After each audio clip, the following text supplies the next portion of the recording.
অন্যরকম এক psychological thriller. একতরফা ভালোবাসা আসলে এক ধরনের কাঁটা, যেটা ধীরে ধীরে বিষ হয়ে ছড়ায়।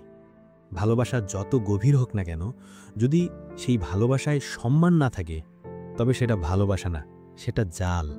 আর সেই জালে একদিন নিজেই জড়িয়ে পড়ি আমরা। মুভি সারি। গল্প আরাধ্যা, সোশ্যাল মিডিয়ার ফেমাস মুখ, কনফিডেন্ট, স্টাইলিশ, নিজের মতো জীবনযাপন করে। অনেকটা সেই মেয়েদের মতো যাদের দেখে হালকা ঈর্ষাও লাগে, আবার ভালোও লাগে। আর কিট্টু, সে একদম উল্টো প্রান্তের মানুষ। ক্যামেরা হাতে ঘুরে বেড়ানো এক সিরিয়াস টাইপ ছেলে, যার মনে এক ধরনের অদ্ভুত ভালোবাসা জন্মায়। শুরুতে মনে হবে আরে ছেলেটা একটু ওভার লাভ করে, কিন্তু যতই সময় গড়াবে বুঝবি এই ভালোবাসা না, এটা একটা অসুস্থতা। ছবিতে এমন কিছু দৃশ্য আছে যেগুলো দেখে আসলে গা ছমছম করে। সাইলেন্টলি কাউকে ফলো করা, তার ছবি তোলা, তার সম্পর্কে সব জেনে ফেলা, এগুলো সিনেমায় থাকলেও জীবনের ভেতর এগুলো নিখাত আতঙ্ক। আর সেই আতঙ্কটাই এই সিনেমা বেশ ভালোভাবে ধরেছে। অভিনয়ের কথা যদি বলি, সত্যযদুর কথা আলাদা করে বলতেই হয়।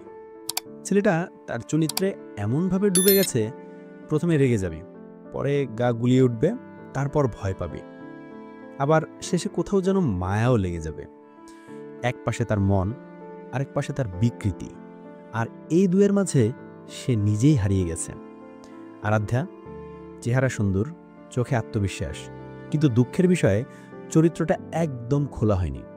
তাকে শুধু গান আর ইনস্টাগ্রাম পোস্টের গ্ল্যামার গার্ল বানিয়েছে, অথচ গল্পের ওজন টানার মতো মাটি ওর ছিল।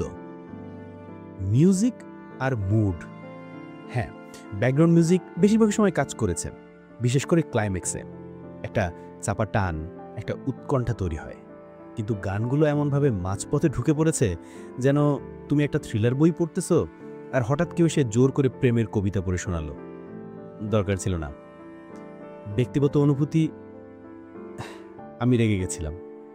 হ্যাঁ, সত্যযদুর প্রতি রাগ, আরাধ্যার চরিত্রের অপজয় দেখে আফসোস, আর মুভির মাঝে মাঝে অপ্রয়োজনীয় অংশ দেখে বিরক্তি। কিন্তু একটাও দৃশ্যে বোর লাগেনি, মনোসংযোগ অন্যদিকে যায়নি। চোখ রেখে দেখতে হয়েছে, কারণ গল্পটা এমন একটা কিছু যেটা আমরা নিজেদের চারপাশেই দেখি, শুনি, শুধু চিনতে পারি না। শেষ কথা, ভালোবাসা যত গভীর হোক না কেন, যদি সেই ভালোবাসায় সম্মান না থাকে, তবে সেটা ভালোবাসা না, সেটা জাল। আর সেই জালে একদিন নিজেই জড়িয়ে পড়ি আমরা। ব্যক্তিগত রেটিং 3/5, মানে 3/5। ঝকঝকের এইচডি প্রিন্ট আছে, সাথে হিন্দি ডাবিংও আছে। মুভি লিঙ্ক কমেন্টে। এই ভিডিওটা ভালো লাগলে লাইক, শেয়ার এবং সাবস্ক্রাইব করতে ভুলবেন না।